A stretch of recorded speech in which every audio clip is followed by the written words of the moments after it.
what would that piece of advice to 17-year-old Malika be? Stop doubting yourself.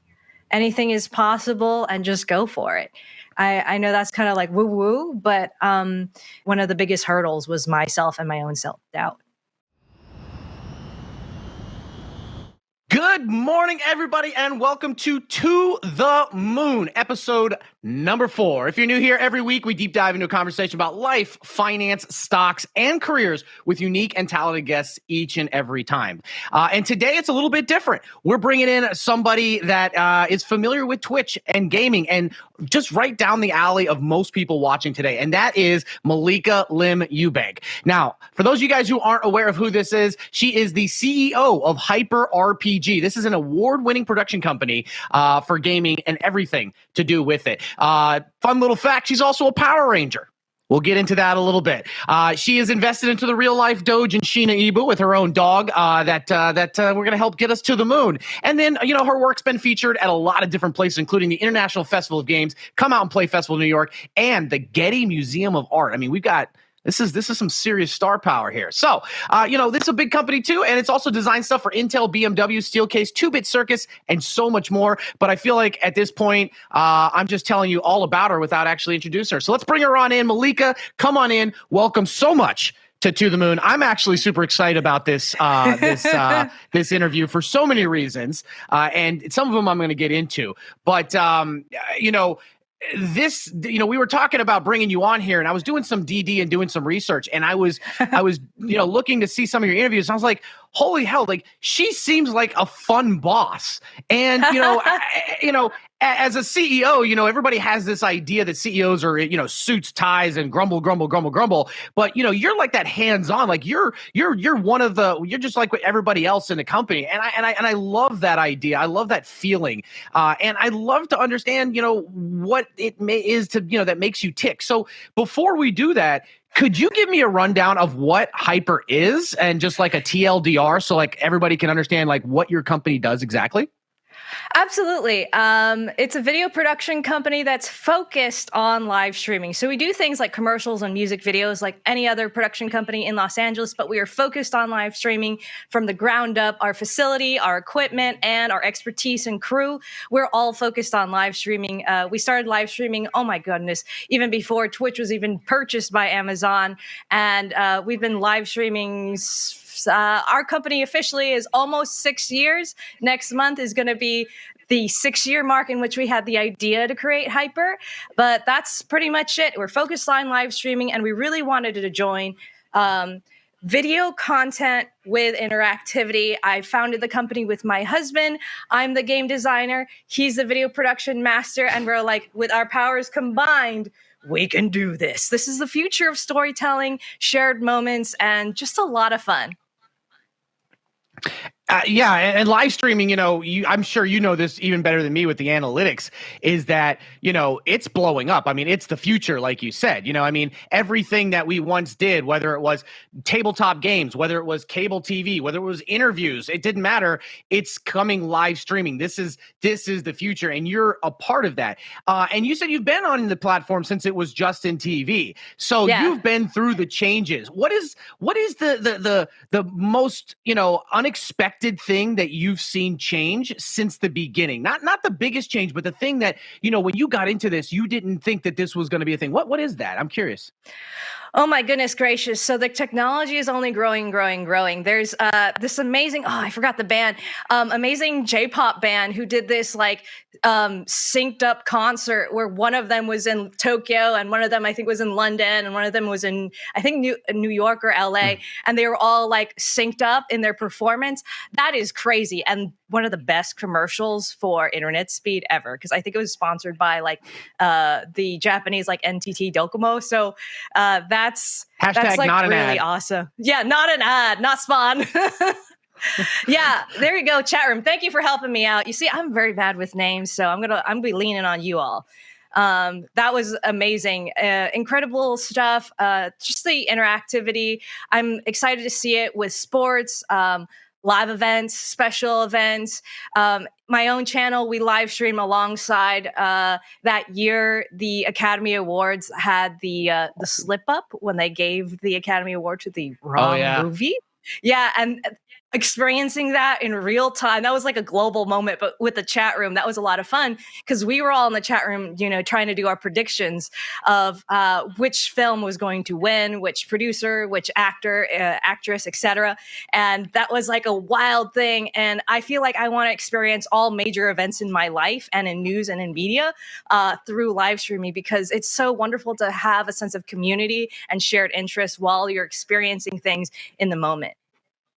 Yeah, I'm 100% on board. Like I'm still a newbie compared to you on the platform, but most people say, why the heck would anybody want to watch somebody talk about stocks or talk about money or CNBC, congressional hearings? It's not about the content. I mean, we share that interest. It's about the community, the inside jokes, the memes. You know what I mean? Like that's what builds it, and that's what makes it so much fun. I mean, I wouldn't normally watch a C-SPAN, congressional hearing, but when I've got everybody in there like making fun of what somebody says and or making fun of a policy, it's enjoyable, and you find little niche communities, and you guys have really done that. So you've been on Twitch for so long, and you've seen the progression, you've seen the changes, you see it going from small communities with the big streamers having 1,000 views to people in hot tubs with 10,000 views to video games with 100,000, and controversies and communities. So you've seen this progression. And so what do you think, as far as Twitch, what do you think is the next thing? What's the next big thing do you see from your perspective? I mean, same but more. I know Twitch is really invested into sports, music, lifestyle, food and drink categories. I think it was 2 years ago, Just Chatting surpassed any gaming category on Twitch. Just Chatting is kind of the everything else, so it made sense. But I see a continued path for growth for that IRL Just Chatting content. And I'm really excited about it. Yeah, and maybe even some finance and education would be on that radar eventually. I'm working on it. Yeah, absolutely. You're 100% right. I was part of a kind of interest group of academics. This is so nerdy. Academics. Go for it. That's what we're money people. That's what we do. When the pandemic happened, everybody's like, oh no, remote work, how do live streaming, how do school, university, how do telemedicine, how do, and I was hit up by one of my professor friends of like, hey, can we get Twitch more involved into the educational system? Like my sister was in law school and her class got Zoom bombed. They had the honorable judge, as a guest speaker, and then somebody came in and like, ding dong along into into their Zoom call, said something really offensive to the honorable judge and left. It was hilarious. All the law students were probably rolling on the floor laughing out loud. But, that's kind of disrupted to the learning environment. And I know Twitch was just the center of some leaks. It's not a perfect system. All the major platforms have major security issues. However, Twitch is more stable than what a lot of the educational platforms were using for internal live streaming and education and learning. Yeah, and now everybody knows that I'm number 412, so I can't pretend to be like some kind of rich streamer. But that's okay. Listen, next year, I'm either going up or I'm going to 420. Either way, I haven't decided. All right, so CEO of a company. Now, that's not something that just happens overnight. It's not something that happens overnight. That is a journey. And I would like to hear what that journey was like, because like I said, you didn't come from some rich trust fund kid who got handed their mommy and daddy's company. You got here with your own blood, sweat, and tears. And so I would really like to know, without getting too personal or uncomfortable, but I would love to know how that happened. Now, I want you to tell your story, but I know that, you immigrated to the United States, so there was a lot of struggle from the beginning. So could you maybe give me like a little bit of a background of how you went from where you were to high school? Like, can you give me that journey? I'm really curious to see how that happened. Yeah, absolutely. I was born in Thailand. I'm ethnically Thai and Chinese. And I came on this airplane as a baby with a bunch of Vietnamese refugees. You know, there's a huge wave of immigration from Asia, especially Southeast Asia, 70s, 80s. That's when I came over to the United States. I landed my alien spaceship in Southern California, but I eventually ended up settling in South Florida. You know, classic immigrant story. My parents both came from Thailand. My father came here when he was 24 years old. He believed in the American dream. Honestly, speaking of stocks, he believes that one of the things that makes living in America great is the opportunity to even invest in our country and invest in the stock market. In a place where we come from, government corruption and insider trading is so bad. It's not like it doesn't happen in the United States, but it's so bad. Nobody dares even invest in the stock market over there because of all the corruption. And so he thinks that the fact that maybe you even have a fighting chance, even though it's not necessarily equal, is an incredible opportunity we have as Americans here.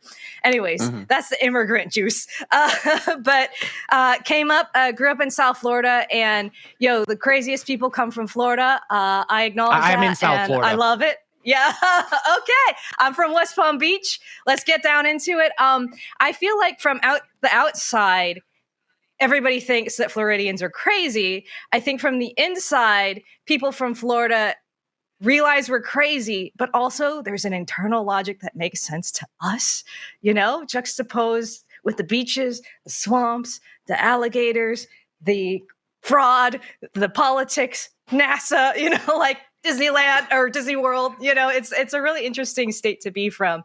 And I think it really taught me how to I'm staying off topic, but it taught me how to love people on both sides of the political spectrum, since it's a swing state, right? There's people that I love that are like, man, I really don't agree with any of your politics, but I really love you as my cousin. And it's a really interesting place to grow up. And I really got a shout out to kind of two programs that really helped make who I was. So I was a product of the magnet school system. I went to a magnet school middle school, and I went to a magnet school high school. Shout out Bach Middle School of the Arts and Dreyfus School of the Arts. These schools you had to audition to. They were in what some people might consider like poor or bad neighborhoods. It's a system created to kind of create more equality between different neighborhoods, so that it's not just good schools and good neighborhoods. You can put a good school in a developing neighborhood so that the kids are mingling and mixing. And it was a really great program for me. And it gave me an opportunity to focus on my passion, which was art. Ever since I was a baby, I couldn't stop drawing on the walls. My parents couldn't beat it out of me. They gave up. I got to go to this art magnet middle school and this art magnet high school, which I think really set me up for a success, set me up for dreams that not only could I succeed, go to college, go to even graduate school, which I eventually did, but do it in a way that was untraditional for the immigrant path. Even though my parents, they wanted me to be a doctor, I had those A+ biology grades. I really wanted to do a creative thing. And because the mentorship that I received through those schools and those diversity, equity, and inclusion programs, I felt like I could find success in a creative field. So it was extremely risky, but if I didn't have that support network, I wouldn't have even known that was possible. Well, I mean, that's a heck of a journey too, especially because, like you said, you came in as an immigrant to immigrant parents. I'm sure that your parents weren't completely fluent in the language. So there was a learning curve, but you grew up in South Florida, like you said, so diverse. I mean, South Florida is so diverse. I mean, it's literally, there's so many people that have immigrated to the United States that came through Florida. So you get those cultures and you get that feeling of not feeling so outcast because you're among other people who are going through some struggles. And yes, Florida is crazy, but one thing about Florida is I've lived in Florida for over a decade now. I was in Melbourne, and then I was in Miami, and now I'm in Broward. Like you said, you can go like 20 miles somewhere and you're in a different world. And there is a lot of politics and changes, but it's such a great area, and it gets a bad rep, but I think I love Florida other than the summers. Okay. Now, you were saying that you went to college and you went to graduate school. Now, I often tell people all the time that college is not a necessity like it used to be. Nowadays, one thing I tell people all the time is maybe you're not interested in some of those things. You know what? All the boomers who were in all of the technical jobs told their kids to go to college. All the kids went to college, got all these degrees, and now all the people in the technical side are retiring and there's nobody to fill it. So sometimes you can not go to college and make $150,000 a year. So it's to each their own, or potentially do community college for 2 years, save all that money, transfer to the four-year university, get the same degree with half the debt, and then move on.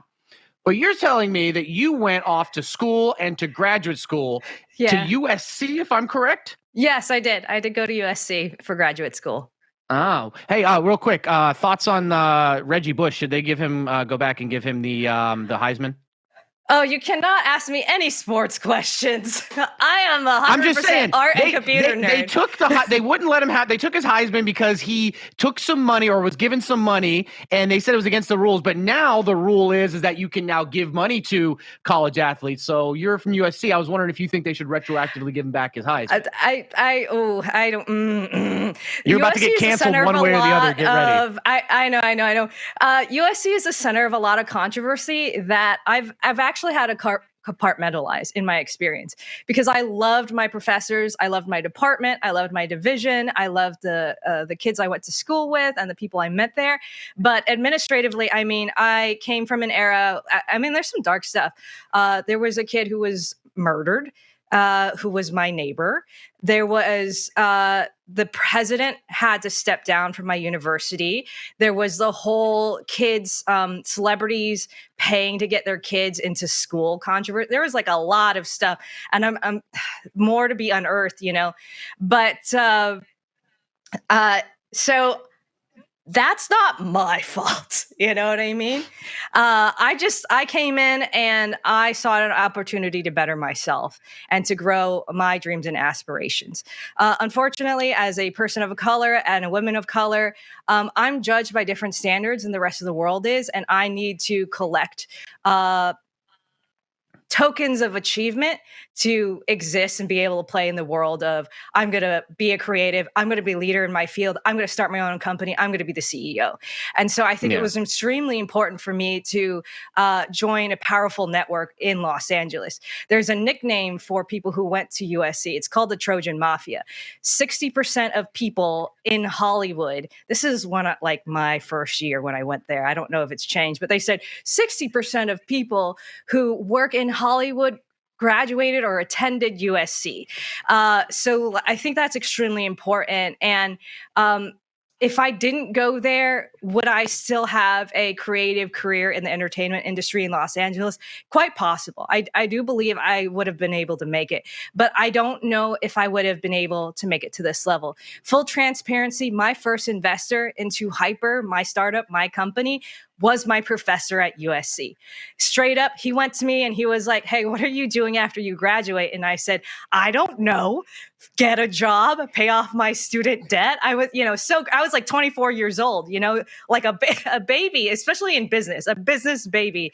And he was like, oh, you should move up to Seattle and work for me. And so thank goodness, school is a system that introduced me to places that I would have never been able to dream of as an immigrant kid with my immigrant friends next to the swamp in Florida, right? And so I want to be real in terms of, women are often, their studies, they're judged by their past achievements, not on their potential like men are. So when I'm going for the job, when people are looking at my resume, my name is Malika, people are hesitant to even say my name. Okay. People are hesitant to call me in for an interview. I did an experiment. This is a whole other rant, but post-graduation, I was looking for another job, after I had left my professor's studio, in game development, and I was struggling to find a job. I sent in, a lot of job applications with my name. I had heard on the internet about that story of a guy whose name was Jose, and he changed it to Joe, and he got so many more. Yeah, well, I've seen those studies. Yeah, based on your name, whether you even get the job, Right. And I'm like, oh, is that really that bad? I went to a famous school, And so I changed my name from Malika, and I was using, my Asian last name, to just Mal Eubank. I was using my boyfriend's name at the time, now my husband. And it went from every 9 applications I would get an interview to every 3 applications I would get an interview. Oh, So wow. it's shit out there, you know? Yeah. Excuse my language. And yeah, it's something. Real quick, I wanted to go back. I just realized that you're part of like some Skull and Bones thing, and I think that's really awesome. Like you're like, I don't want to. I think I'll probably get murdered by saying this, but there's a mafia, and we have a secret society, and my professor in USC wanted me to come work for him in Seattle. Like okay, you said too much, you may disappear. And I also want to say, if this thing doesn't work out for you as CEO, you should totally become whoever our next president is, press secretary, because the way you dodged that Reggie Bush question was top tier. I just want you to know that. Okay. Thank you. Now, now back to the college thing. What taking on college debt, since this is a money and finance channel, taking on college debt is a big decision, and a lot of people, they don't think of it in the long term. They think, oh, I'll just pay it off without it. I'm not going to ask you how much unless you want to tell us how much it costs to go to 4 years at college like that. But that had to be a heck of a decision to say, I've got to take on this debt. Because like you said, you didn't come from money, like you knew you were going to shoulder this burden. Absolutely. So I have anxiety disorder and PTSD, hashtag mental health awareness. And one of the coping mechanisms that some people with anxiety use is you just walk yourself through the worst case scenario. Just, sit in your chair, your meditation cushion, whatever, and just like really feel and breathe the worst case scenario. Okay, I'm going to go to this school for 3 years. I took on 6-figure debt. Okay. And I thought to myself, okay, what's the worst case scenario? And I thought about my other goals in life. Like in Florida, that would have bought me a nice house. That's also oftentimes a part of the American dream. Affording where in Florida? My God. Well, not anymore. But maybe in West Palm. I mean, a few bullet holes, but it'll be cheap. Yeah. But like that's definitely more than a down payment, and at least half a house, right? Mm-hmm. And so I thought, okay, what's my worst case scenario? I'm going to take on a lot of debt. And then it won't work out. California's too expensive. I'll probably move back home to my network in South Florida. With a graduate degree, I can kind of punch a little higher and maybe be a community college professor instead of a K through 12 educator. Their salary is, like $45K if, depending on how many classes an adjunct gets, and then I will struggle to achieve other goals. Like, well, maybe I won't be able to buy a house, but I'll buy a condo. I own my car. I bought it for $4,000 cash. Like all those kinds of things. And it's the struggle. No, like really put yourself through that role-playing exercise. Excuse me. I'm a gamer, so like that's how I visualize things. I role play. And at that end of my mental exercise, as I was kind of thinking through that over the course of an hour, a day, a week, a couple of weeks, would I feel disappointed in myself? Would I feel angry for myself? And emotionally, I knew the weight of not trying would be heavier than my worst case scenario. And I felt like my worst case scenario wouldn't be that bad because I actually do have a passion for teaching. I know some people are like, oh, I didn't make it as an artist, so I'm going to teach art. Oh. I think it's a privilege to I didn't make it as a trader, so I just teach people how to do it. Yeah. I don't actually, but I just figured. So that's kind of my advice to people is, and then also like, these aren't binary decisions. You can drop out after your first semester. You can even drop out a few weeks in.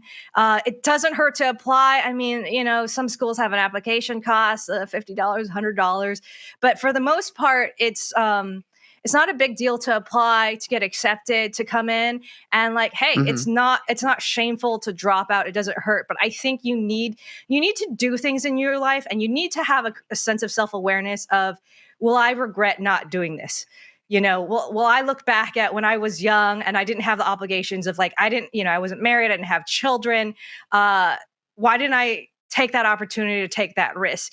And I gotta, shout out to my father. He's one of my hugest inspirations to explore. Yeah, don't say explorations. We've got options traders in here who are freaking out right now. um, he came here when he was 24 years old. He got like a couple $100s in his pocket from working like 2 jobs and money from his mom. It was like $300 or something. Wow. Walking around this United States with a Thai English dictionary, I could cry thinking about him. And I'm like, I'm freaking out about just some student debt and moving to LA. It's nothing compared to what my father had to overcome.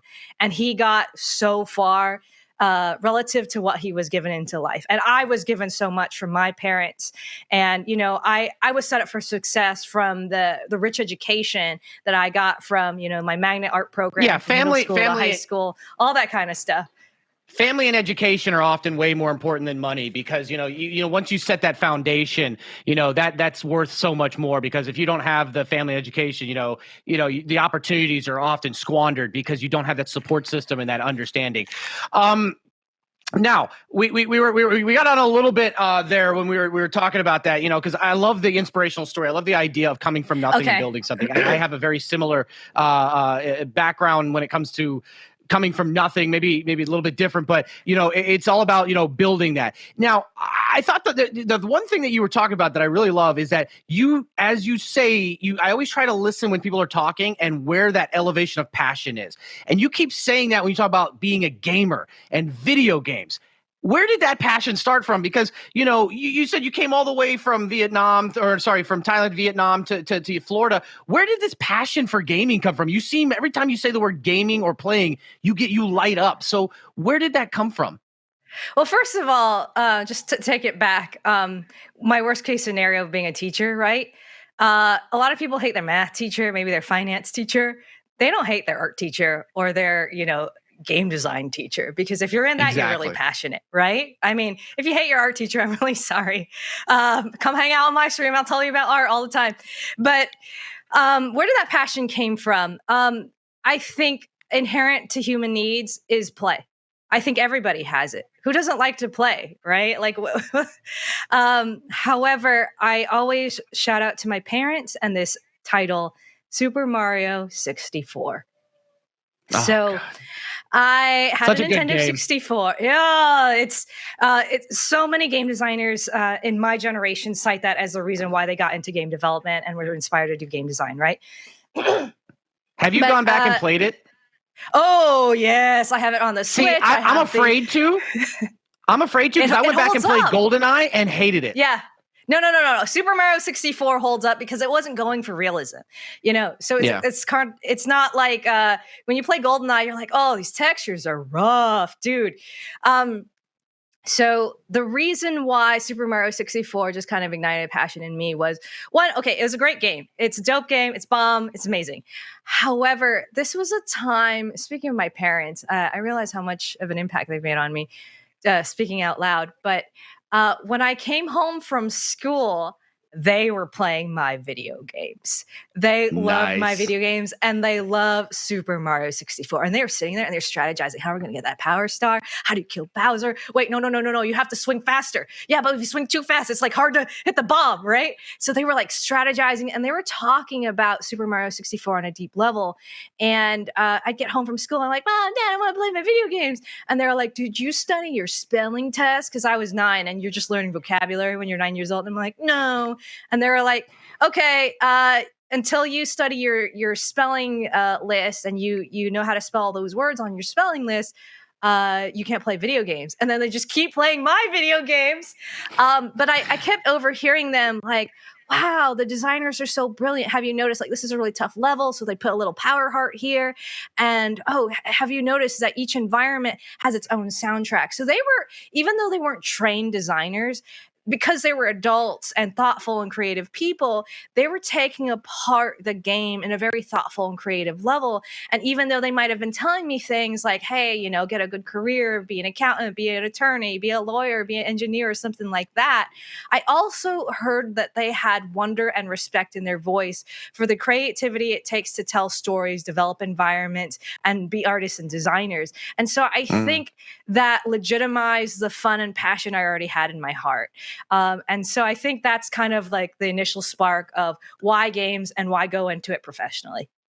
That's amazing to think about with your parents, like that, the parents, your parents, not most parents would like be against somebody wanting to go into video games, and even now with, streamers making millions of dollars, there's parents that are like, this isn't going to be, you need to be doing something else. But your parents not only support it, they were involved with you. And I think that's amazing. And real quick, speaking of, guys, listen, I should have mentioned this earlier, but we've just been having such a good time. At towards the end of this, in another like 45 minutes, we're going to do a session where Malika is going to listen and going to see your ideas for a video game. She is going to be the shark on this show. And I want you guys to come up with 2 to 3 sentences or less video game ideas that you want to pitch, mostly around the plot and the mechanics of the game. Like, what type of game is it? Is it like a RPG? Is it a first-person shooter? And what is kind of like the plot and the genre and mechanics in 3 sentences or less? And we're going to collect those, and we're going to have a segment at the end where I'm going to pitch your ideas to her, and she is either going to say, okay, I'm interested, or she is going to roast the hell out of you. So be ready, start posting them in there, and we'll start collecting them. I'll remind you guys again, okay? All right.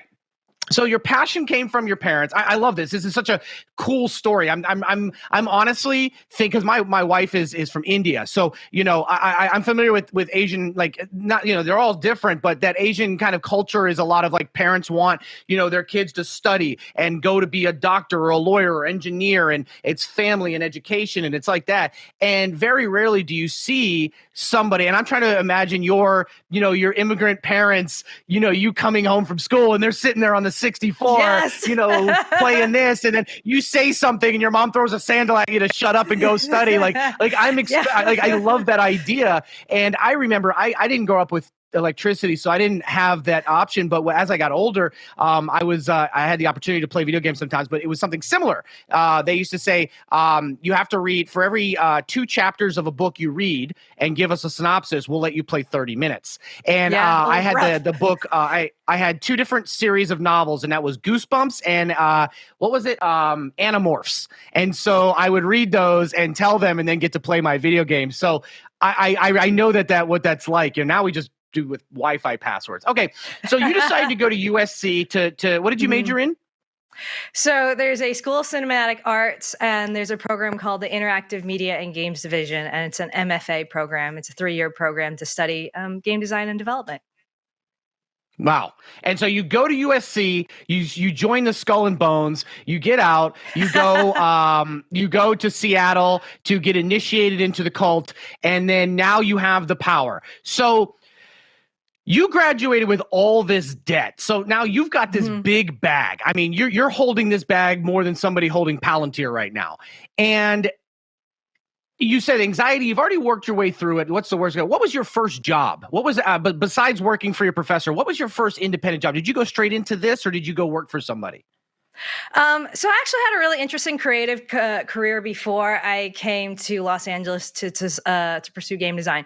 So before this, my undergrad degree is in fine art. I changed my major 4 times in undergrad. Wow. If you're really undecided like me, go to one of those affordable state colleges, community college programs, so you can figure yourself out. There's no shame in that. I spent like too long in undergrad, like maybe 5 or 6 years, because I kept changing my major. Also, my major kept changing on me because a lot of those programs at state colleges are underfunded, but I got to figure myself out. And I'm a lifelong learner. I love learning. I love collecting hobbies. I don't feel like it was time wasted. But before that, I guess my big career, I kind of settled into being a marketing director. And so while I was saving up, I was powering my way through undergrad and saving up for grad school. I was a waitress, and I was studying art, and somebody recruited me out of the waitress. And along my success story, there are many people who, looked at me and in one way or another believed in me, wanted to support me and develop me, right? So shout out to Fred. So Fred and his wife. Fred, we appreciate you. Yeah. Local business owners in South Florida, they owned a chocolate factory they're the largest chocolate factory in Florida, and they produce many different brands of chocolate. And so they're like, hey, kid, we're trying to figure out social media. Do you know how to do that? And I have a horrible personality trait that's gotten me very far, which is most of the time I say yes, like 80% of the time, and I just figure it out later. Fake it till you make it, right? Yeah. And so I totally was like, yes. And from the art background, I knew how to make social media assets. So like that, I actually got down pat. And I was like, shit, what's the difference between me and somebody who studied art and somebody who has a marketing degree? Is like, I didn't read all the books. I didn't go to all the classes. So I was looking up the syllabus for people who were studying marketing at the community college. And I'm like reading like crazy and trying to sound smart.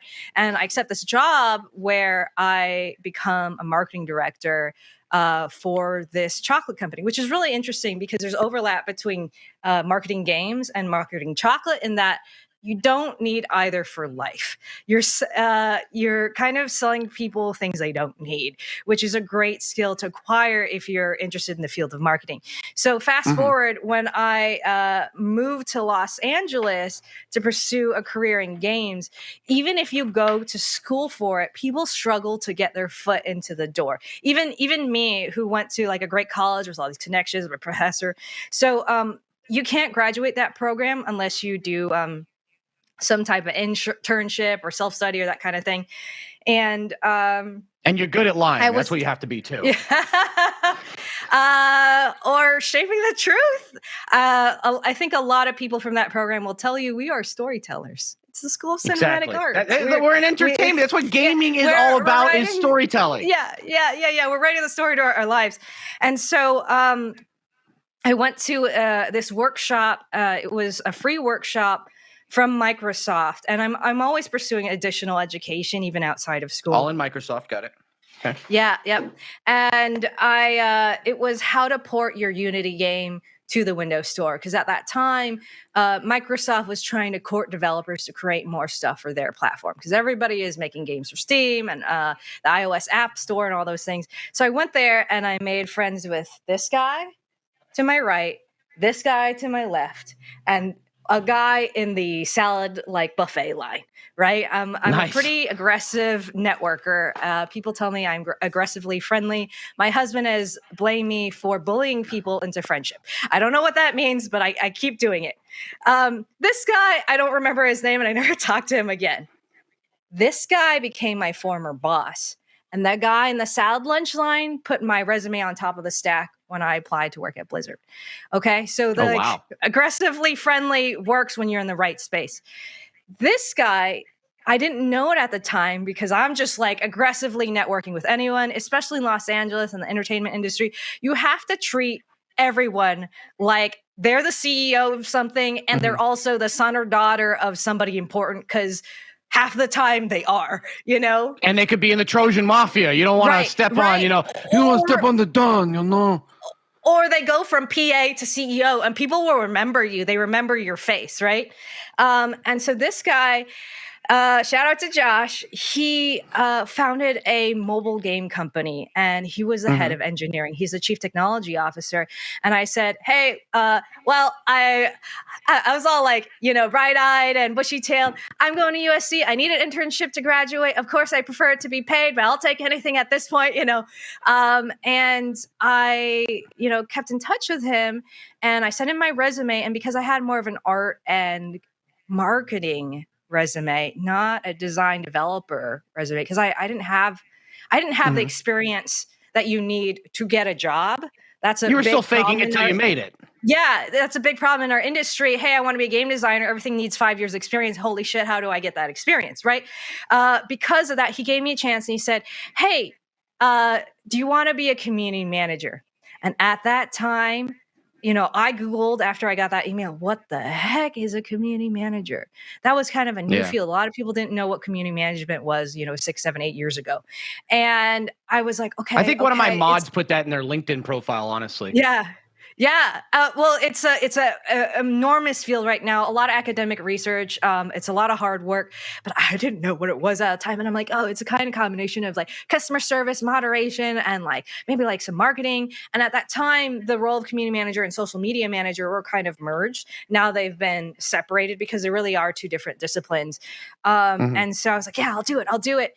And they it wasn't free, but it was a pretty low stipend that summer when I took that internship. I was living off my credit card. So not only was I taking on the student debt, I was taking on credit card debt just to like wedge myself into this industry, right?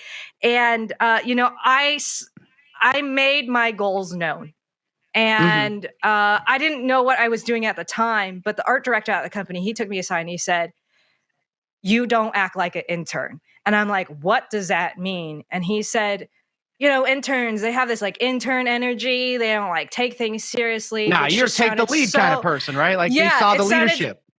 It sounded so bizarre to me. And like, it was a very small company, but I made sure like I shook everybody's hand. I had lunch with everybody because it was a small enough company. And I told everybody my story. I came here from Florida. I'm an immigrant. I'm going to USC. I want to be a game designer. I would love to be a game designer. Do you know anybody? Please help.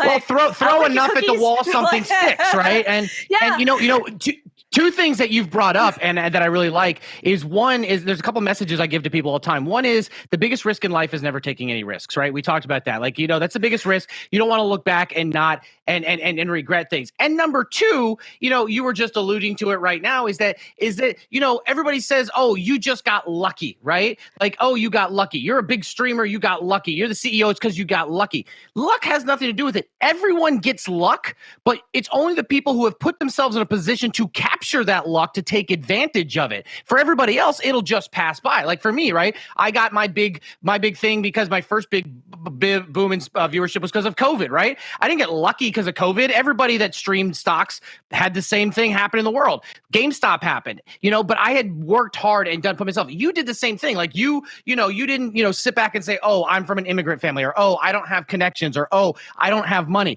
You said, "No, I this is what I want, and I am going to get it. I'm going to put myself in a position through networking, through telling my story, through getting to know people, through bullying people into submission to being my friend. And if something comes up, I'm there." So that's where you got, and now you're the CEO, right? So you're the CEO of a company. I know there's a lot of gap in between where we were, but I want to make sure that we're keeping the story because your story is really fun, and I'm really enjoying this ride. Like I feel like I'm on this ride with you, but we only have like an hour and a half, so like I gotta like keep us moving. Sure. But before we move on to the next one, because you have such an incredible story, I think it's so much fun, and I really want to hear about where you're going, where what you did when you with the college debt and something, because that's something that a lot of people deal with, even in my community. But there was another thing that I want to talk about, and that was.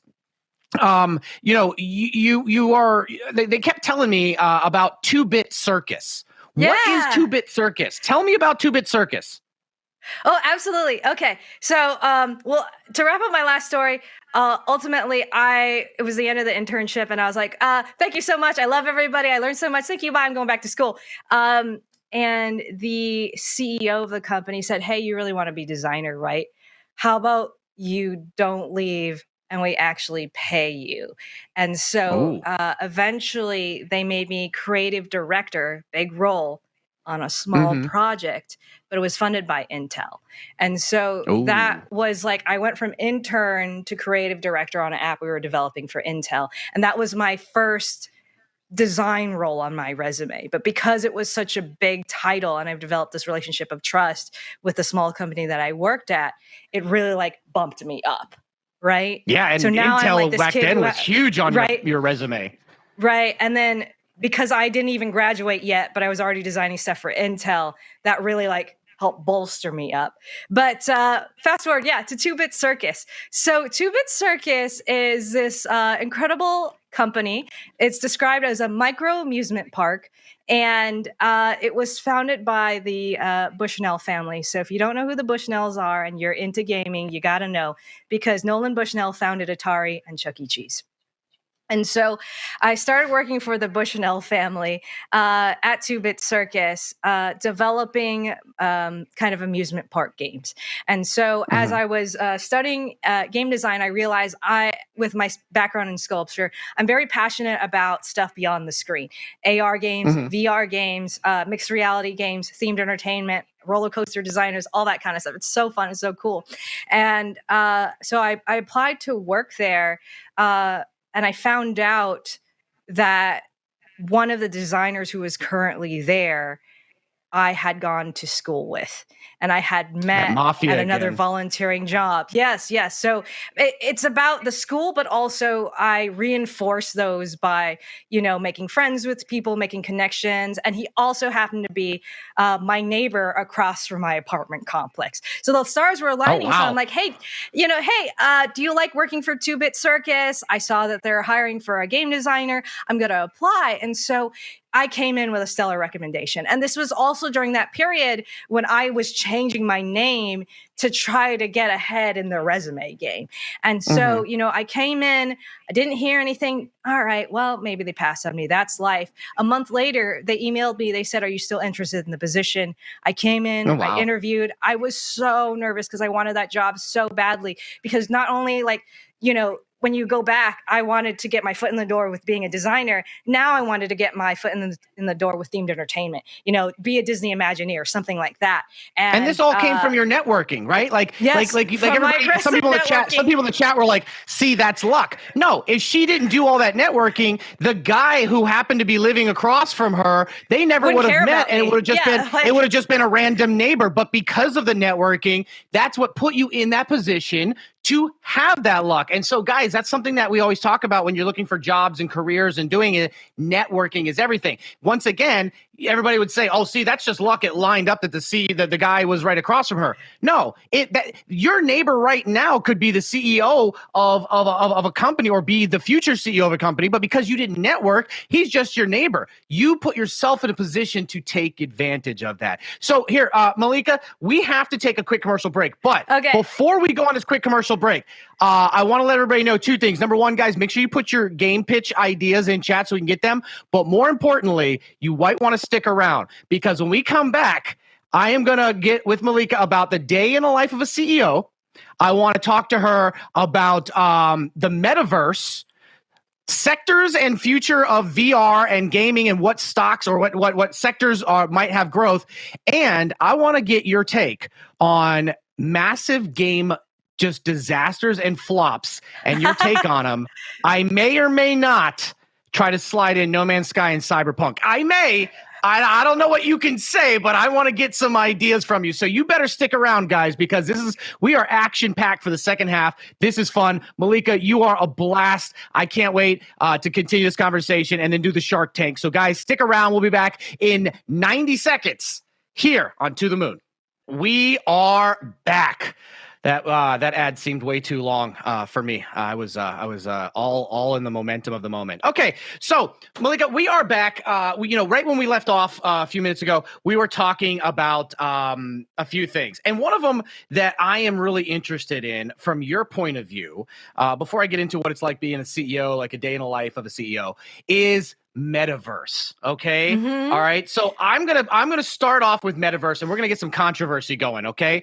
I saw metaverse, and I basically just saw the plot line to the movie Surrogates, and it felt like they were putting all this crazy stuff out there and getting it going and ready to go, really only to announce the name change. Like everything that they put out there seemed like in any form of like realism, not just in VR, that we're talking 10 years more down the road. But maybe I'm just a boomer because I didn't grow up with games and stuff like that. What was your takeaway from that presentation? So I just watched it. I have 10 minutes left. It's quite a lengthy presentation, and I was surprised that they did that. But my takeaway is this is nothing new. The people who have been working in AR, VR, XR, mixed reality, this is old school news. Speaking of USC, if you're really interested in developing the future of this, there is a research institute called USC Institute for Creative Technologies.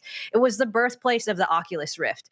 Palmer Luckey, he wasn't even, speaking of, you don't even have to pay for school, he wasn't even a student at USC. He was helping research at USC ICT, and there was kind of a wave of VR interest in the 80s. And so he had all those like 80s era VR technologists and geniuses and roboticists and inventors and creatives all there who were mentoring him through that process. They developed the Oculus Rift, and then, it got sold and became Facebook Oculus. But so that kind of stuff is like old news. Artists were making weird things in VR, like before I was even born. So in some respects, like that stuff's really old school. However, in terms of the application, I think it's really far off the mark. I think the best example is the film Her, with Scarlett Johansson, where it's not an intrusive technology. It's just a slight enhancement.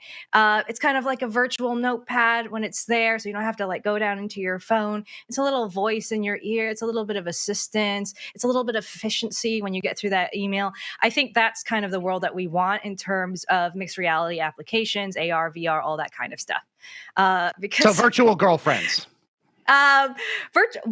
Virtual girlfriends, but it's more of that like assistantship. You know what I mean? It's like we're already almost there. It's a little bit of automation, but it's a mistake to try to recreate reality virtually, because what you're missing is concreteness.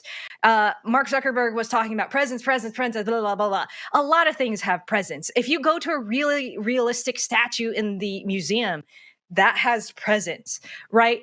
But it also has concreteness. If you touch something, your hand is going to get so much input. And it's less about that presence, and I think more of the concreteness of, I'm actually there, you're actually there, we're touching this thing.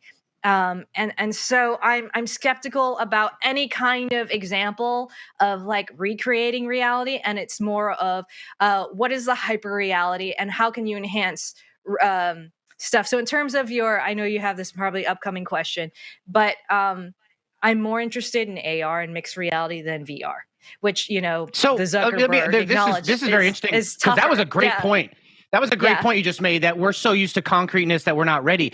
But perhaps, what if it's not for us? What if people are born into a reality where they don't know concreteness and they only know, and their reality is augmented reality? Then perhaps maybe it would be different, because like, I agree with you, right? Like it's like in the virtual reality world or the AR reality world, like hanging out with your friends while you're sitting on your couch in a thing at a concert and they're in their house. Yeah, you're there, but it's not the same as reaching over to your buddy and being like, yo, man, it's good to see you. Or did you see that? And like slapping hands. It's not there. But maybe it's because our reality is the way we know it, but maybe the future will do that. And the reason I brought up the virtual girlfriend thing was it's kind of funny, because, one thing as an investor and long-term investor is I look for trends. I look for, growth or restriction. And one thing about our economy is that it's fueled so much on growth, right? And growth, not just in people buying stuff, but populations, right? Like our Social Security, I get in trouble all the time, and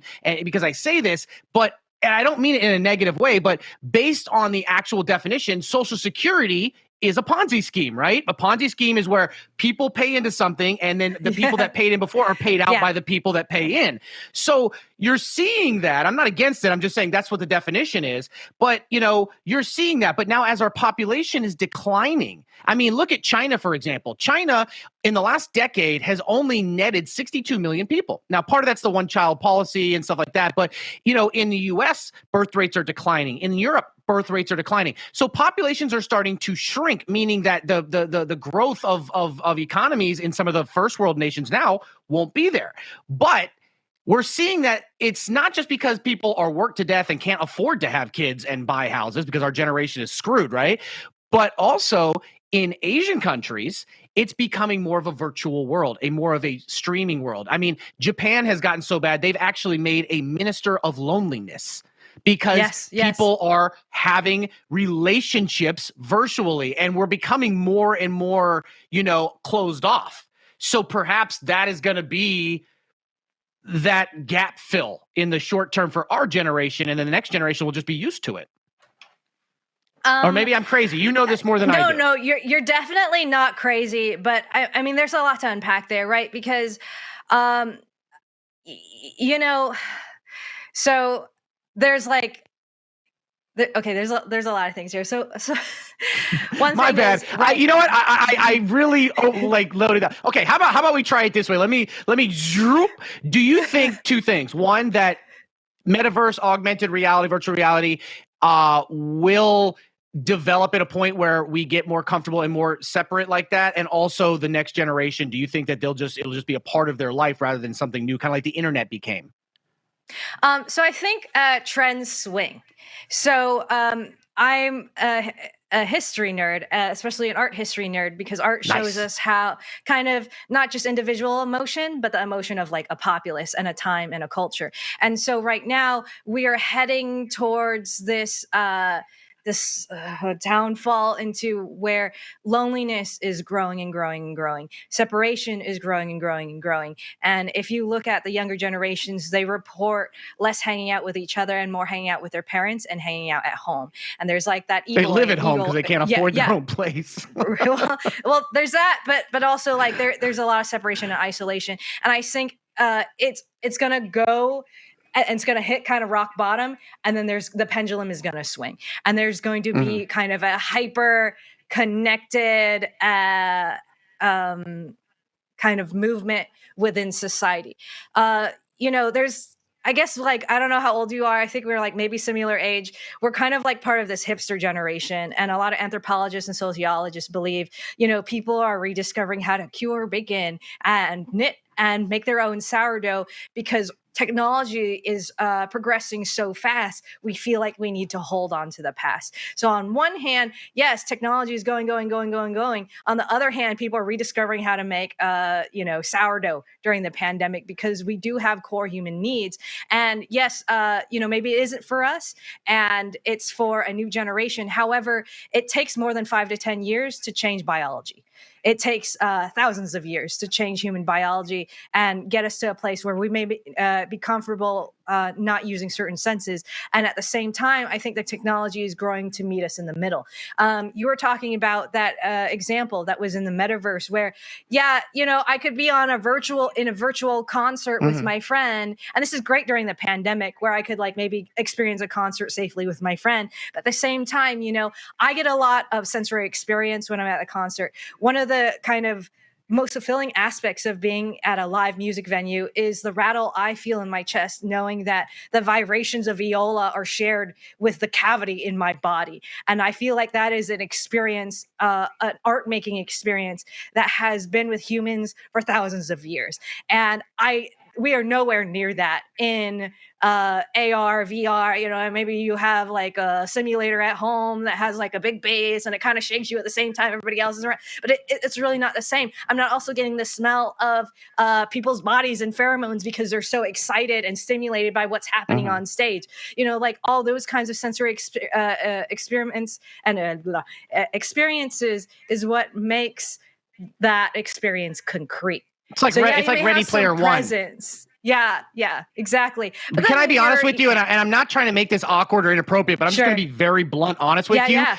I think that once they're able to incorporate sexualization and actual sex into this, that's where the separation is going to happen. I think that once you're able to do a thing where you put somebody in a virtual world and they can also have the physical, feelings of sex, I think that is the next. I honestly, and I'm not making that up, I just think that, that's where we're going to go, because as people are separating, that sexual tension is still there and people are less likely. I don't have to get a shower. I don't have to go talk to people. I don't have to do anything. I can put on this headset. I can put on this bodysuit. I see it, I feel it, I can design who I want, what I want. I can be with, some supermodel or some football player or whatever. I think that's where the next level is going to be. And I'm not trying to be inappropriate. I just honestly believe that is the next level. I think that once people can get the sexual needs from that, it's over. It's game over. The population dies. Everyone stays in their house, and that's it. You know what I mean? Like, that's what I think the next level is going to be. Well, VR porn it already exists. You know, I think all the major porn sites have, that. But I'm talking about interactive, though. Right. But at the same time, what's really alarming is kind of the safety, privacy, and mental health concerns. That's really, really scary to me. You know, we're talking about avatars. There are people who suffer from body dysmorphia, and like, look at the transgender community and how much suffering they go through, and the high rates of suicide that community goes through because they feel like they're in the wrong body. Now you have the opportunity to change into any body, and for some circumstances it could be completely healing. And you know, the transgender community often talks about how wonderful gaming is for their situation in life and their challenges. But at the same time, I could see somebody completely, you know, if somebody is to lean into your example, they're hooking up with you, but only in your avatar form. How do you feel about your own body? Nobody's going to want to hook up with me. I'm past my prime. Like that kind of thing. Or, people didn't bring this up, but people have already been sexually harassed in VR. That's a growing problem. And, it's going to be safe and private and everything. How are you going to prevent somebody from chasing me around and trying to touch parts of my avatar or my body or the representation of my body because I was trying to be present in the room? So there's a lot of scary stuff that needs to unpack there, besides like kind of all the cool, like, oh, this is the future, this is going to create new economies, this is a new trend, education, medicine, all that kind of stuff. There's a lot of dark sides to this that Facebook has a horrible track record of taking responsibility for. Oh, that's the whole point of the rename and the rebrand, is they're trying to to mitigate that, like, make it like, oh, well, that's just Facebook's part of our companies now. It's not our company. All right. So that's really, one of those ones where I always like to imagine, like, I'm sure I'll be dead by the time that stuff actually, comes out. But I agree with you, like if you have full control over your avatar and and the way it makes you feel and whatnot, that's one thing. But like you said, there's always that risk that's there. But, then there's going to be laws that come in, then you're going to have virtual laws versus real laws. And it's a whole world. But, we thought, based on Back to the Future movies, we thought we'd have hoverboard skateboards by 2020. And I don't even have a one wheel yet. So I think it's a long way off. And I think that, regulations, and as every generation gets older and they pass away, the new generation gets set in their ways and they're like, oh, finally that old generation is gone. We can have progression. But as we get older, the new wave, and we become the boomers, you know what I mean? Like, and that's what you were talking about, reverting back to it. I think a lot of it has to do with also childhood. I think every generation also misses their childhood. And in my opinion, in my experience, as we get older, we get more aware of our mortality, we get more aware of our responsibilities, and we start wanting to capture that joy, carefreeness of our childhood. And that's why we get back to the simplicity and the nostalgia, because it gives us a time where we remember being young and free and no responsibilities and happy and not stressed. And I think that's another reason why a lot of people during the pandemic went back to a lot of their roots, because it just felt good, Okay. So we got into Bit Circus. We got into all that. I love it. And you were just, I literally feel like we could have like a 5-hour interview. It's just so much fun, and the energy. And I feel like I'm learning so much, because as anybody here would tell you, I'm not a gamer. Like I grew up playing games as I got older, not when I was young, because like I said, I have a really bad background. I didn't have electricity growing up. But when I got older, everyone has a reason. Like my reason why I played video games is I had a job when I was 14, and I lived in a children's home, and I worked on the weekends to get a job. And when I got paid, I would go to the mall, to the movie theater, to the top floor with quarters to play video games. And I would play for hours. I'd play Mortal Kombat. I'd play the Golden Axe. I'd play those games, because not only did it allow me to escape my reality, but the more I played, the more I felt like I was finally good at something. You know what I mean? So I was in my own world, and I felt like I was good at something. And so we all had that, and I find that I like to learn as we're going, because I'm not into gaming anymore, but I still am very interested in it and the future of it, and also because I'm investing in it. So before we get into some of the big flops, what I'd like to know is as somebody in this sector, right? I'm not asking you to tell me what sector or what stocks to invest in the future, but what sector do you think has the most potential growth over, let's say, 5 to 10 years? Would it be VR? Would it be AR? Would it be AI? Do you think, or what sector do you see as like the one where you think is going to be the next big one to blow up? Well, in terms of AR over VR, definitely AR, because that's like I said, it's a mistake to try to recreate reality, or I don't think people want to be totally in a virtual reality all the time. We're not replacing the world we're in. So definitely AR. However, the technology is farther behind because it's a little bit more complicated. I also think there's still a lot of growth in mobile devices, mobile technology, apps, software. Like that's just going to continue to grow and grow and grow because that's the computer that's attached to you in your pocket right now. And before we get things implanted in our brains and our eyeballs, we're going to rely on our phones and things related to our phones for a long time. Even with those like AR glasses, it's probably going to be powered with your phone. And currently many of those things are, and the phone is kind of like the heart of the thing. In addition, I used to do some design research for BMW, and we were talking about self-driving cars and all that kind of stuff. At the heart of those experiences, we always centered everything around their phone. We realize that's where people's lives are right now. So when I'm thinking about future and like where to invest and where to pay attention to, I'm still looking at the phone. All in Apple. Okay, gotcha. Yeah. The phone leaning away for a very, very long time, and things coming out of the phone, additional devices, a smartwatch, like all that kind of stuff, your car, that kind of thing, and AR. I think it's a mix between those two technologies that are really going to drive the future. And internet satellite, is another thing. Yeah, we always look for. Yeah, absolutely.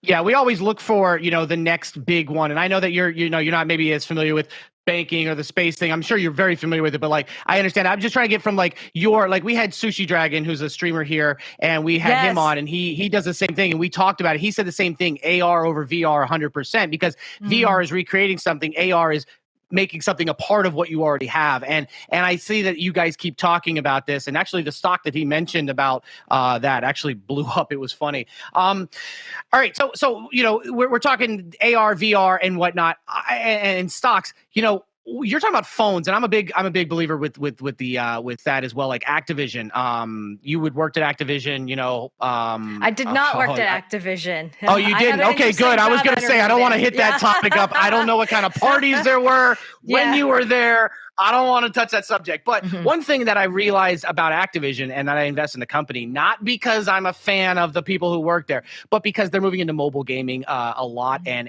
especially in Asia, where they're actually in China, they're actually banning video games right now. They're banning people from playing video games because they think that they're not working enough, or there's too much, they're losing control. So they're banning outright people playing video games. You get like 90 minutes a week if you're under 14, and if you're over, you can only play on the weekends. That's pretty crazy. So but I think that that'll eventually change as new governments come. And I think that, everybody over there has phones and they play mobile games. I mean, what's crazy, and this is something that I had heard before we came on together and we were talking about this, was the fact that, in America, in the EU too, but mostly America, we're the only people who have a problem with paying for stuff or watching ads.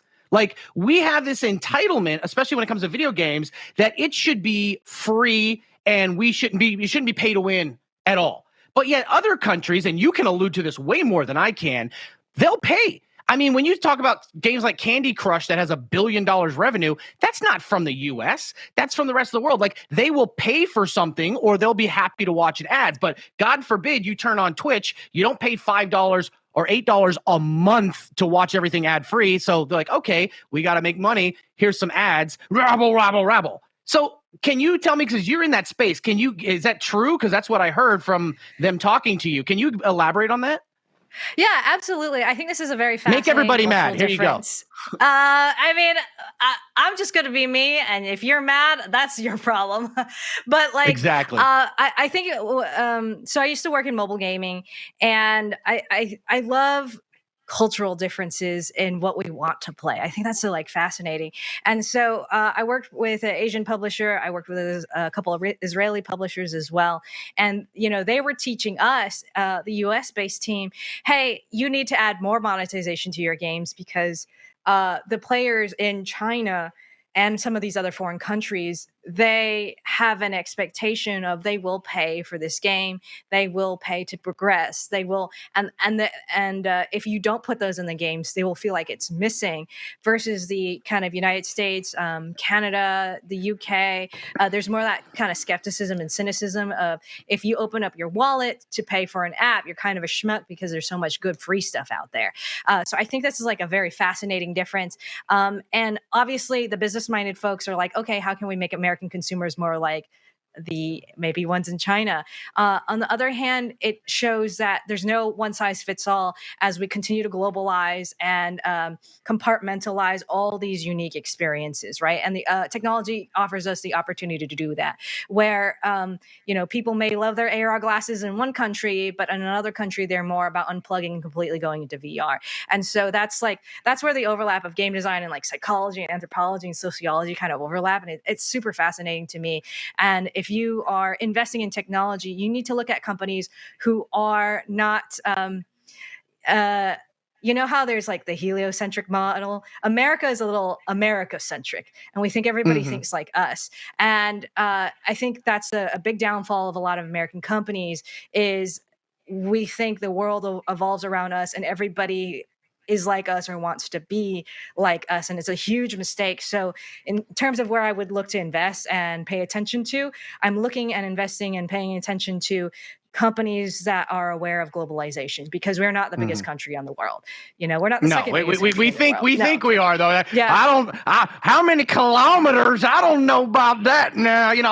We think that we don't. I always tell people all the time, like 35% of my audience is outside the United States. And that's pretty big for Twitch because, I have investors and money is global. But it's like people think that we are the center of the world. And I'm like, no, we're not. We don't even make up, 10% of the world's population. Like we're not, it's hilarious, but you're absolutely correct. And I think that is something that is really interesting. And I look at that with payment processing, like who has the biggest global reach, right? Like who is getting it from everywhere rather than just one place. Okay.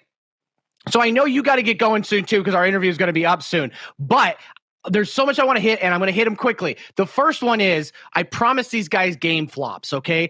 I don't know what you're allowed to say, who you're allowed to say. I know that you're working with AMC right now, and you said you can't talk about the stock. You can't talk about that. But they do, what? I wouldn't know to, because I'm a creative team to another creative team, right? So I'm okay. in charge of so I get it. So that's code for all in AMC for earnings. Got you. Okay. So game flops. I don't know if you're allowed to say it, but I'm not that big in this. I never played Cyberpunk. I never played No Man's Skies. But as a developer, you have seen your fair share of successes and flops. What do you think is the biggest reason why is it over?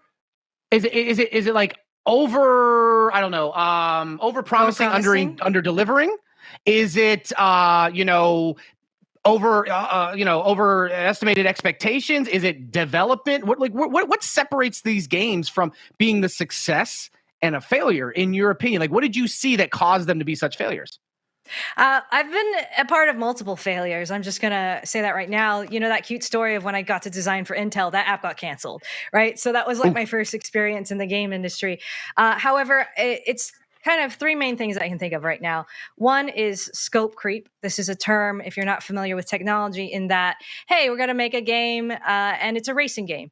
Oh, what about if it's a racing shooting game? What if it's a racing shooting game and also it has a perpetual world and it's multiplayer? And so scope creep is a problem with development, because the more you add in terms of game mechanics, art, all that kind of stuff, content, you need more developers, more engineers, more artists, and everything like that. And so suddenly the person at the top who's making all the creative decisions has run the company into debt, the studio into debt, the project into debt because of scope creep. Another thing is over marketing. So exactly like you were saying, the over promising. Marketers oftentimes don't have a good understanding of the struggles of the development team and the scope creep and all that kind of stuff. And so suddenly, the creative person had scope creep because they got all excited, and now this racing game also has shooting, and then the people in marketing hear that, and now they're promising both those game mechanics to the audiences, and so now there's complete audience disappointment. And then the third thing is a cultural problem within the kind of geek gamer community. We're awful. I'm very proud to love games, make games, and be a part of this community, but we're awful. We're just bad. There's no awareness of the labor and the sacrifice it takes to develop these kinds of things. There's no respect for people trying to monetize stuff. Gamers hate DLC and all that kind of stuff. But when developers and publishers want to be upfront about the costs that it takes to make things, you have that kind of Americanism of, well, I'm not a schmuck. I'm not going to pay for that. I'm not going to pay for that. Yeah, exactly. But on the other hand, if it's free and then you tack on the costs at the end and it's DLC or it's pay to win or that kind of thing, I'm also not a schmuck and, screw those evil game developers. And so how are we supposed to make money? You can't win. People like me had to take on six-figure debt to just learn the skill to design and code and all that kind of stuff. Where's the profit margin there? Yeah. And so I think there needs to be a cultural conversation if you want to continue to play games that are made by people who aren't being, sexually harassed and paid no overtime and can't have a family and all those kinds of things and have work addiction.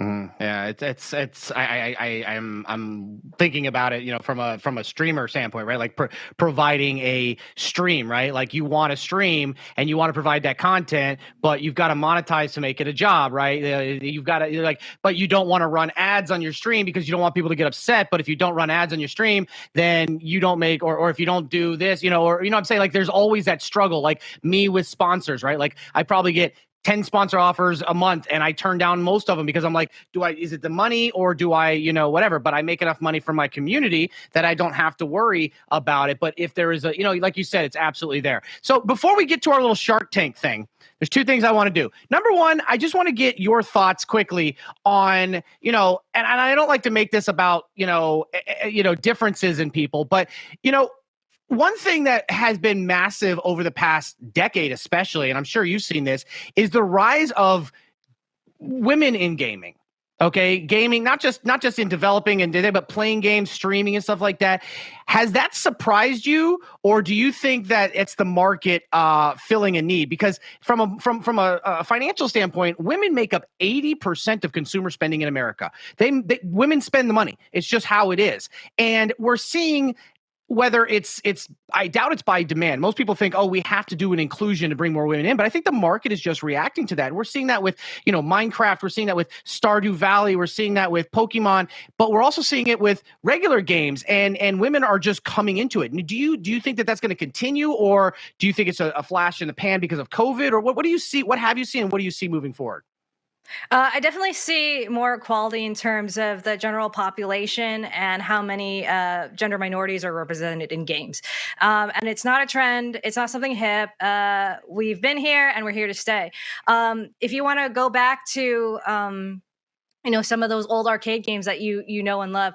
Women were erased from the histories of game development. Monopoly was invented by a woman. Speaking of finance, hello, this was invented by a woman. One of my favorite classic arcade games, Centipede, was developed by a woman.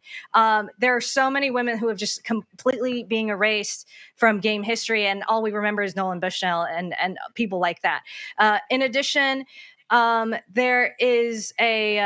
a wonderful article. I forgot the writer, but she wrote about how I was taught to fall out of love in games. So if you care about gender in games, I suggest you Google that and look that up, because maybe somebody in the chat will help me.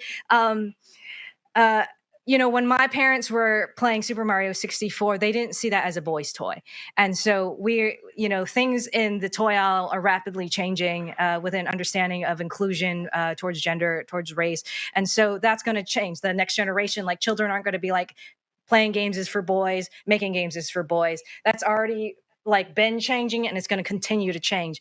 In addition, there's just so many DEI, like diversity, equity, inclusion programs to raise people up. I was a recipient of the Microsoft Scholarship when I was studying at USC. I was the Microsoft Endowed Scholar for the year. Yeah, it sounds cool. It's like putting it on your resume. Like, hey. Yeah. And I was also I was part of this program called Girls Make Games. And so they usually teach younger girls how to code and stuff like that. But they also gave me a scholarship so that I could attend the game developers conference with an all access pass. You talk about the aggressive networking. I also needed things like an all access pass, which is over $1,000, so that I could be literally let into the room so I could do my aggressive networking. Right. And so shout out to all the people who are doing all that amazing diversity, equity, inclusion work to create more gender parity. Right. Yeah. Literally pay to win system. Right. Exactly. Absolutely. Or like, people were coming up and they couldn't get into E3 because they want to get into games journalism, or they're a streamer, that kind of thing. But would you call yourself a ruthless businesswoman? Ruthless? I don't know. I'm me. That's a yes. That's a political way of saying yes. No, listen. Anybody who downplays it is not compensating, and the fact that you had to think about it. Okay, so Malika, I have a question for you that's not this related. Absolutely. How hard are you on getting out in the next 7 minutes? Do you think we could spill over a couple more minutes? Yeah, we can spill over. Totally. You're good to go. Okay, because this is so much fun, and I feel like I need to have you back for stuff, but there's some stuff that I'm required by law to get to.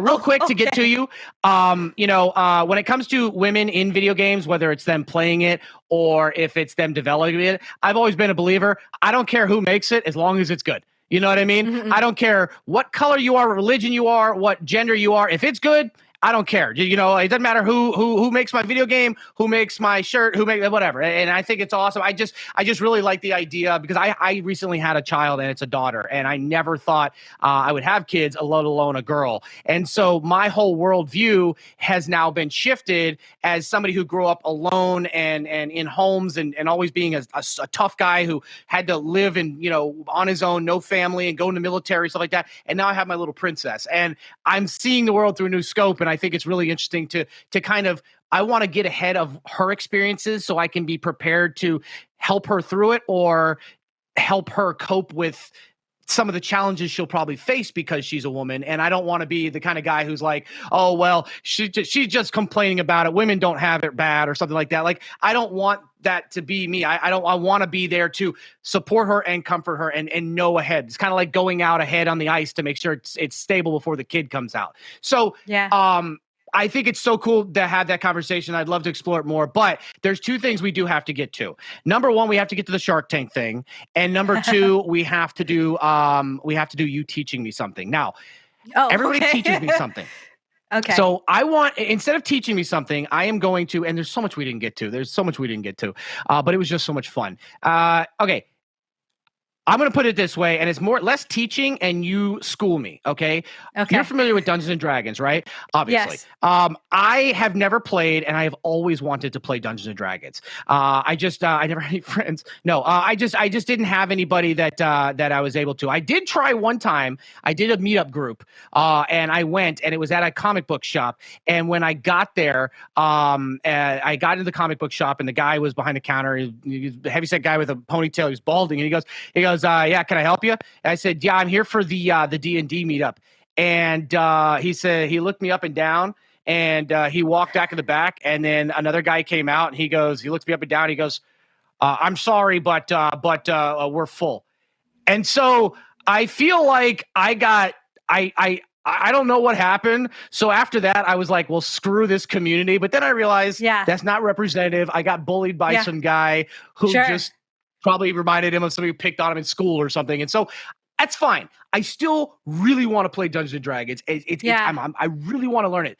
So now that I just got done vomiting all those words to get to this, if I make a character, okay, I have no idea how to do this. Give me some tips. Oh, make the character that you want. So there's like two. So D&D is role playing, and role playing is acting. And I know improv, Horde and right? Alliance. Yeah. So there's kind of like two styles of the way I approach it. And you either want to play a character that's close to the chest or something that's completely different. And so some people want to create a character that actually looks like them. This is very common. Like if you play, World of Warcraft or, oh my God, any kind of RPG. Sorry, the chat's roasting me right now.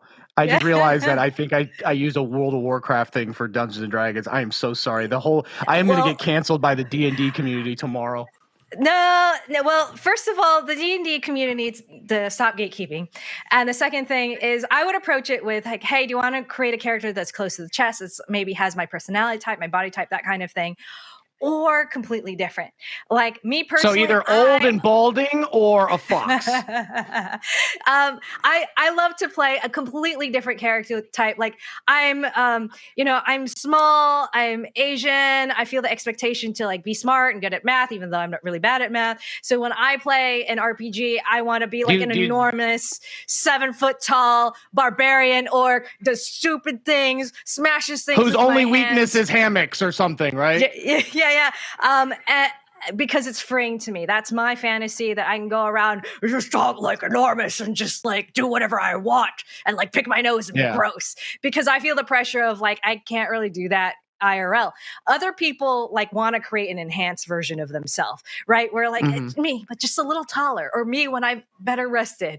And like if I actually finished my archery lessons that I like took when I was a kid or something like that. So that's where I would start in terms of creating character. There are so many good guides. There's a book. It's also it's actually called Creating Your RPG Backstory, which gives a lot of fantastic tips. I have some videos on my channel, youtube.com/hyperrpg. If you want to learn more, there's also a lot of other great creators on Twitch, on YouTube to learn. There's some TikToks, but I would start with, do you want to create a character that's close to the chest and role play that? Or something that's like kind of completely different, and then kind of go for it. But the character class that is really easy in terms of rules is Barbarian, because you're going in there, you're smashing. If you play those magic spell type casting characters, there's a little bit more back end management on you to like remember, okay, which are cantrips, like how many potions do I have in my satchel, like that kind of thing. So that's kind of my general advice in terms of character creation and getting into D&D. So my first character, I should just tank it. I should just be some kind of like barbarian, just with a big club and I don't know, something like that. I just go in and smash it out. That's just basically. All right, I got you. All right, so now that I know that, until I get familiar with the game, because I was thinking that I would be some kind of like never mind. I don't know. I have no idea like what I would do. Prince, I'm more interested in this.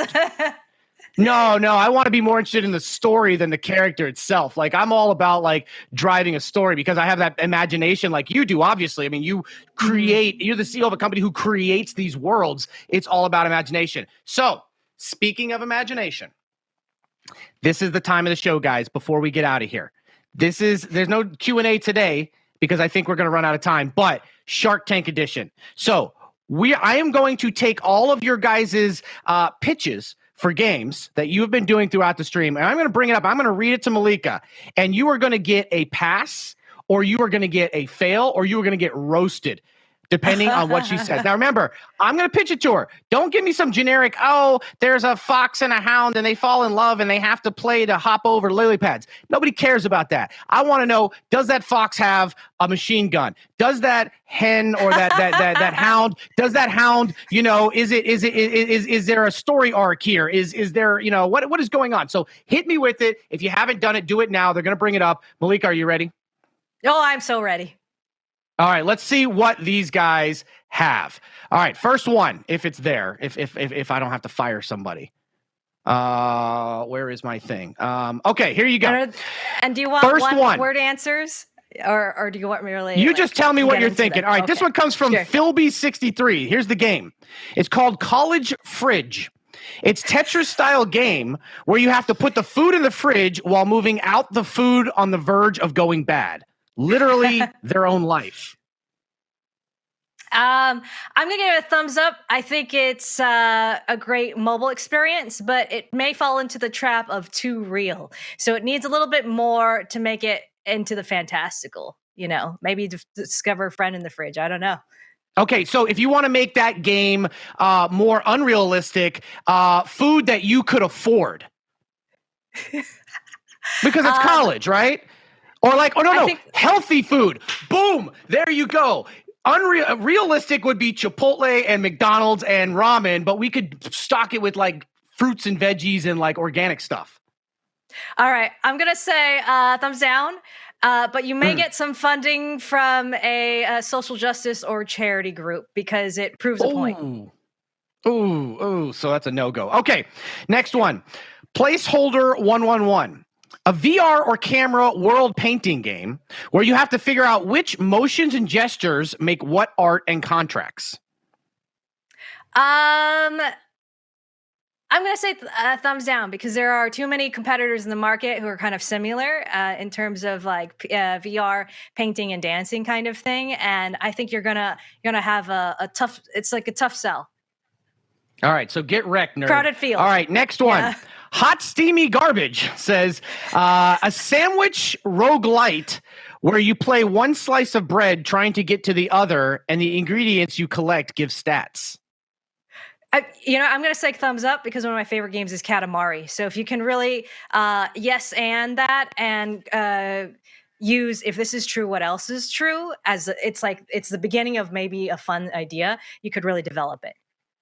Oh, interesting. Okay. I think it's lunchtime. Everybody's hungry because everything's been food so far. Okay. The Apprentice 19.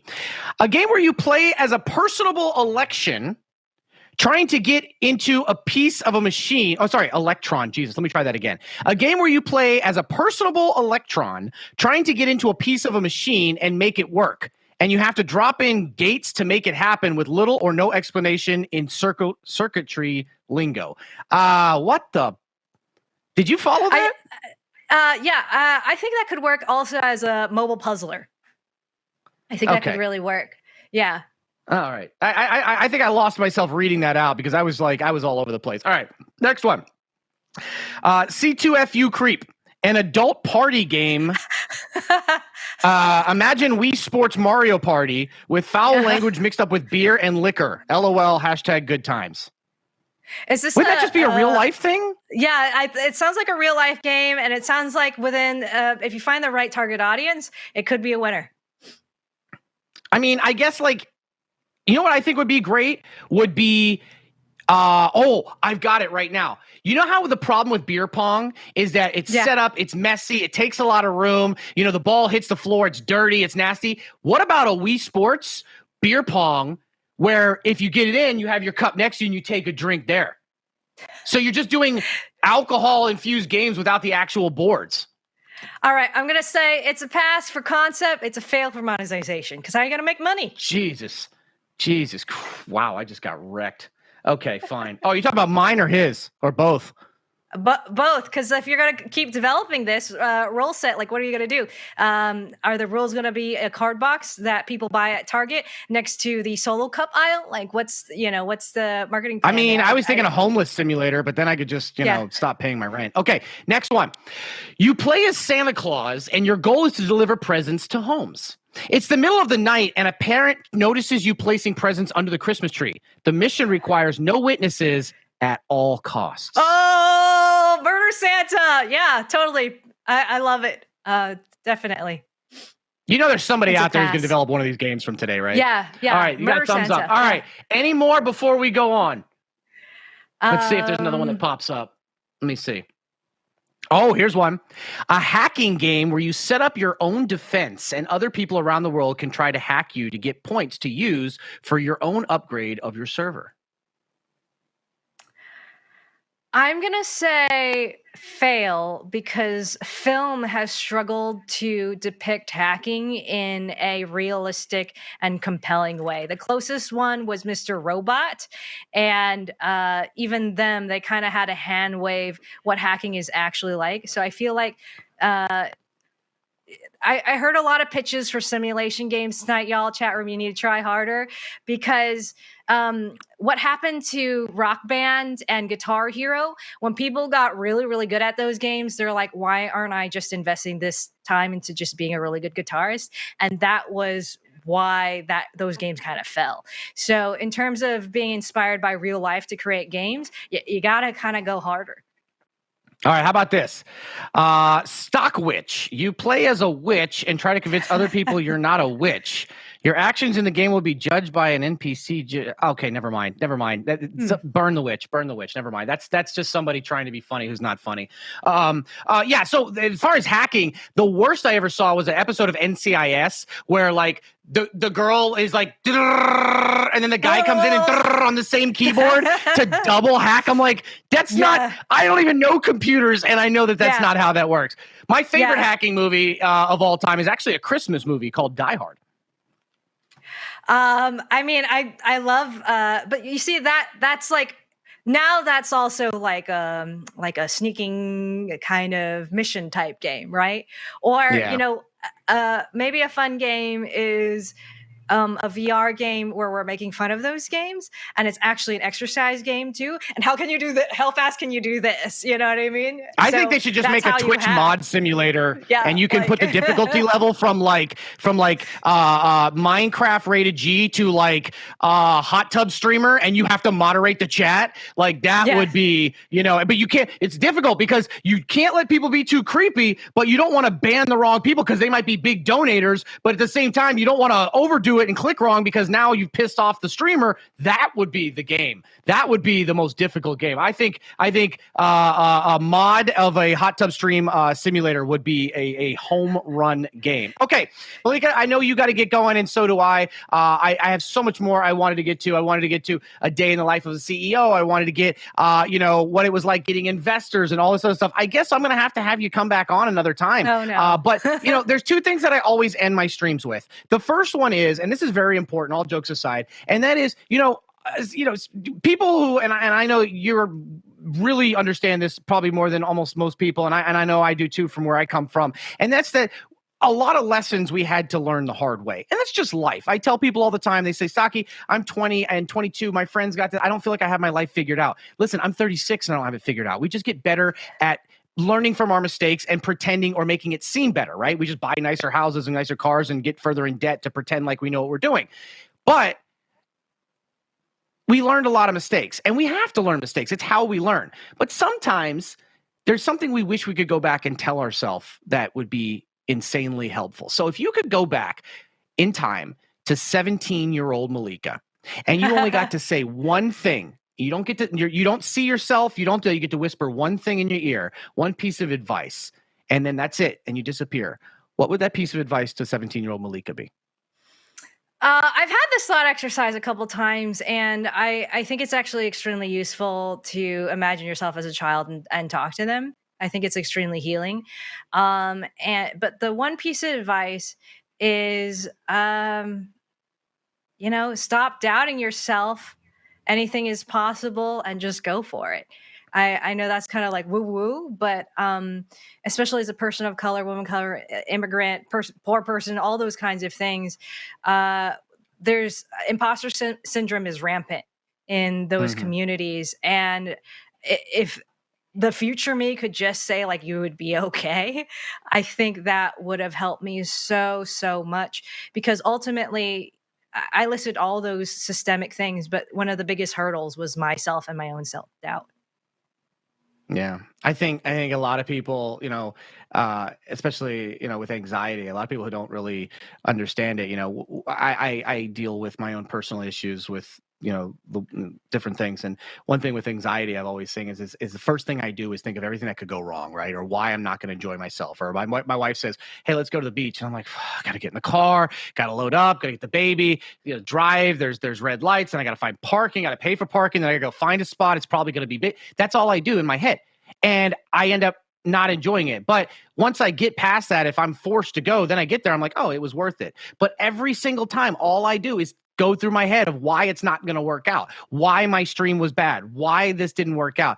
And almost 90% of the time, it was for nothing.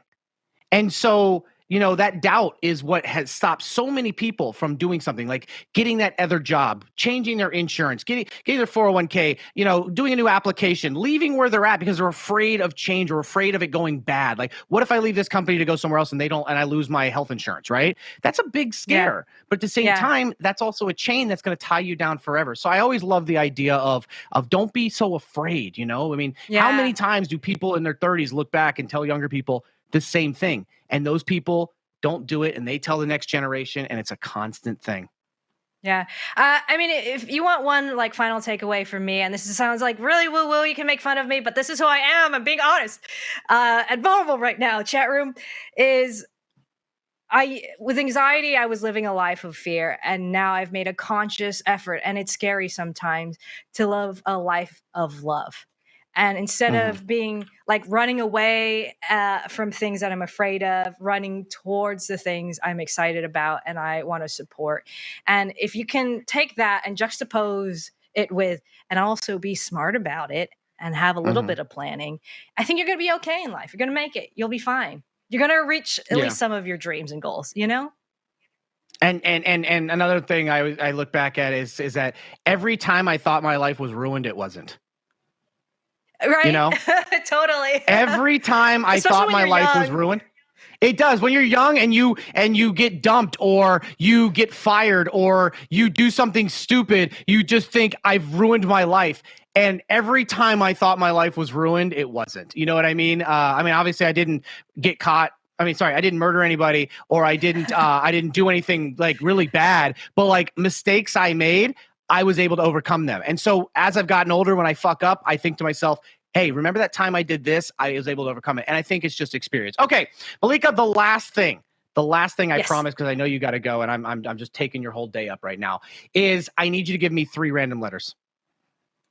Oh, I did good. I did not pre-research this. I'm going to give you my initials, MLE. MLE. So let me, hold on. MLE. Okay, so we don't have there. So ELM. Let's see. MEL. Or EML. EML, Eastern Company. Your pick is this is wild. It only has an average of 7,000 shares traded. Are you pumping and dumping this? All right. So based on those, you are going to have EML. It's called Eastern Company. It engages in the design, manufacture, and sale of industrial hardware, security products, and metal products. It operates through the following segments of engineered solutions and diversified products. CEO is August Vlak. There's 1,323 employees. It was founded in 1858, and it is headquartered in Naugatuck, Connecticut.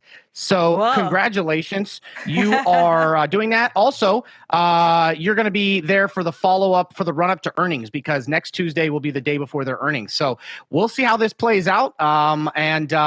Bad news is that it doesn't move much, but it's got plenty of room to grow. So we'll see how you're doing on this. And as you can see on the screen, guys, these are where everybody is so far. The only person who's actually turned a profit was by 4 cents a share, and that was Jake and Bake. So hopefully, no, we're not pumping and dumping. No, guys, we're not buying the stock. This is not for us, you degens. This is for Malika. And just because we're doing a fun little, oh my God. Oh my God, I have a bad feeling about this. Oh God, this is so bad because it's only 7,000. Right, people are gonna clip that and they're gonna come for both of us. Then what are they going to do? What are they going to come after us for? Talking about random initials? Good luck, SEC. Get wrecked. All right. Well, Malika, listen, you have been an absolute amazing interview. I have had a blast. Your journey is insane. I never felt like I wouldn't get to everything. Thank you so much for coming on. Thank you for doing everything you're doing. I wish you nothing but the success, all the success in the world. If you ever, need somebody to test out something and you want a bunch of degens, reach out to me. I'd love to work with you guys. And perhaps when the interview series is over, if we do another extension, we can get you back, or I can bring you on personally and finish up with all the stuff we were talking about. But thank you for being such an amazing guest and an amazing interview. I had a blast. Chat had a blast. Everyone say thank you to Malika. And then the last thing I wanted to get to is, Malika, tell them where they can find you, because these guys are going to want to follow up and see you. All right. Well, my channel is HyperRPG on Twitch and on all the socials. Am I muted? I didn't mute myself. Did I? Hello. Awkward. Uh-oh. One of her rivals had hacked in, me? I guess. Are you trolling me? All right. Well, I'll just shout it out for her, guys. You can go to twitch.tv/HyperRPG if you want to check out their channel. They do all kinds of gaming RPGs and whatnot. And her Twitter is twitter.com/hello Malika. It is tagged in my my tweet from her. Listen, I'm sorry. No, I'm here. Wait, you can she's hear me, not right? muted? Everybody in the chat. Oh, they're trolling you, man. Then how come I can't hear her? Nice. It's fine. Nice. I see some of my community members here. We're HyperRPG on all the socials, on Twitch. And I'm hello_Malika on all the socials, TikTok, Instagram, Twitter. DMs are open. If you want to talk to me, I will talk back. All right, Malika doesn't. I think you're done. So, Malika, thank you so much again, everybody. Thank you for coming, and this has been an amazing show. We'll see you next week with our next guest here on To the Moon. Once again, Malika, thank you so much, and we'll see you soon, guys. Have a great one, and as always, stay green. Bye.